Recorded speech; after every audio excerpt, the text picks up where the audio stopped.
Master Jet, may ideya ka po ba if pwede mag-reloan sa MPL? Pero hindi po siya salary deduction kasi below 5,000 na po ang net pay ko. I-over the counter ko po sana. Salamat po sa sagot. Manganganak kasi ako.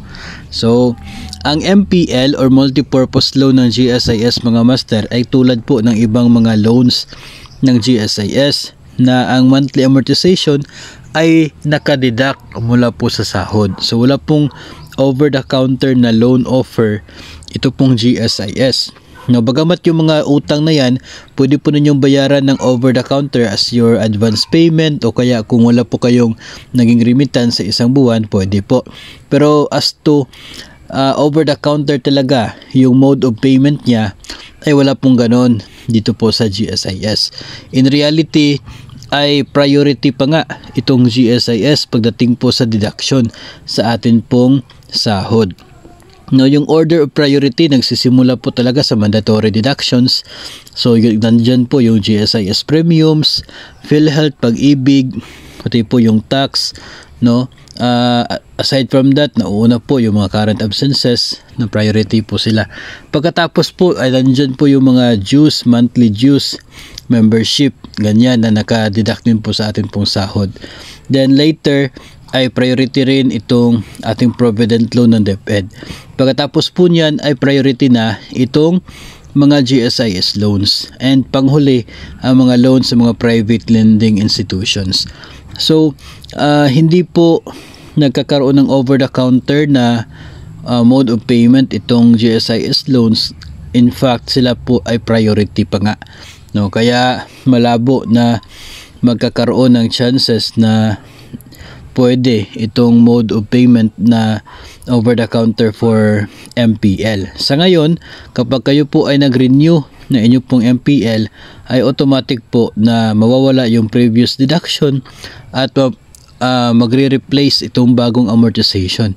Kaya lamang kung ang inyo pong net take home pay ay mababa na, no? Kapag below 5,000 na, ibig sabihin po nun ay meron po kayong undeducted obligation. Kapag ganyan po yung sitwasyon ay hindi po pinapayagan na makapag-renew ng anuman pong loan sa GSIS o kaya ay sa mga PLIs. No, kahit po meron na kayong existing na deduction ay pwede pa rin na hindi kayo papayagan. No? Siguro pwede kayong payagan if ever na babaan ninyo yung monthly deduction ng inyo pong loan upon renewal para yung nasa undead ay makakapasok. Pero kung sakali po na upon application ay wala pong mangyayari doon sa nasa undead, no, hindi po siya papasok. So tendency po niyan ay i-deny talaga yung inyo pong loan application. Ang mga nag-o-offer ng over-the-counter payment ay mostly itong mga private lending institutions, hindi po yung GSIS.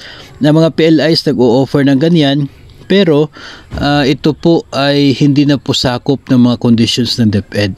Pwede po na yung offer nila ay mas mataas o higit na mas mataas ang interest compared doon sa mga loans na sakop ng agreement with Department of Education.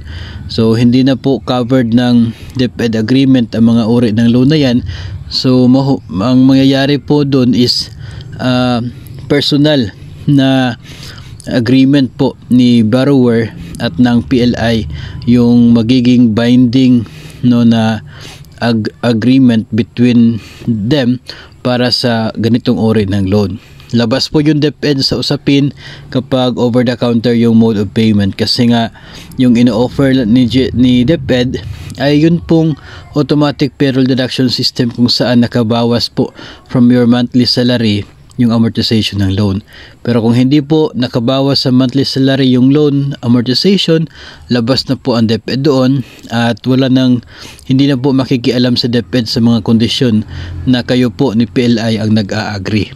So sa case na ito, yung ideya ko po, hindi pwede, no? Hindi pwede na mag-renew sa MPL tapos yung bagong amortization ay over the counter payment, no? Hindi po yun pwede, hindi po yun allowed sa kasalukuyan at hindi din po natin alam if ever na magkakaroon man ng ganyan in the future. So sa ngayon kasi yung existing na loan offers ng GSIS walang ganyan, no? Kaya wag na lang munang umasa na talagang ipipilit na ganun po yung mangyayari, kasi hindi po talaga pwede yon. So kapag kayo po ay may pangangailangan, ay pwede naman pong maghanap muna ng other options, no, para nang sa ganun ay matustusan din yung pangangailangan, especially sa sender natin na mga anak po.